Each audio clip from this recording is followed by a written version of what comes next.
On poursuit avec un sujet qui nous concerne tous. Vous l'avez sans doute remarqué, dans certains endroits, il devient difficile de trouver des distributeurs automatiques de billets.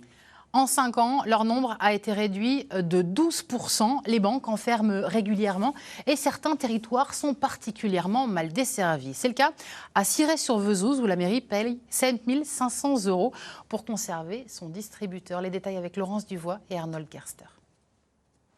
Cirey-sur-Vesouse, 1700 habitants, sa rivière et son distributeur automatique de billets en panne depuis plusieurs jours et c'est régulier au dire du maire.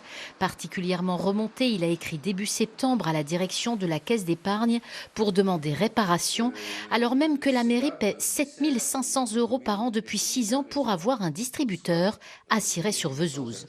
Je trouve absolument anormal de payer 7 500 € par an pour maintenir ce distributeur, effectivement, puisque c'est le budget de la commune. Aujourd'hui, les budgets sont de plus en plus serrés dans les communes, et avec 7 500 €, on peut l'investir dans les écoles, on peut les investir ailleurs aussi. À moins de 10 km de Cirey-sur-Vesouse, Blamont, un peu plus de 1000 habitants et 3 distributeurs automatiques de billets. Le maire ne débourse pas un centime, cherchez l'erreur. Nous, on a déjà les agences liées, donc effectivement le coût est moindre puisque de toute façon le plus gros coût des distributeurs a priori semble être les transporteurs de fonds. Donc à partir du moment où ils se déplacent pour les agences, le fait de réalimenter les distributeurs n'est pas une grosse difficulté. 2 communes voisines pas franchement logées à la même enseigne alors que les DAB ne cessent de décroître en France sur l'autel de la rentabilité, 12 000 en moins de 12 ans.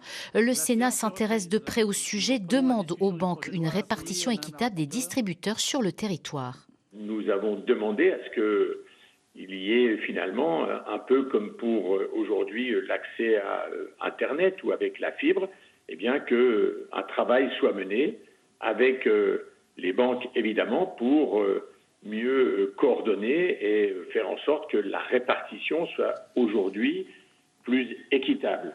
Nous avons contacté différentes banques pour comprendre la disparition progressive de ces distributeurs automatiques de billets. À partir de combien de retraits un distributeur est-il rentable dans une commune? Qu'est-ce qui coûte cher à son entretien, à son maintien dans un quartier, un village? Nous n'avons reçu pour l'heure aucune réponse.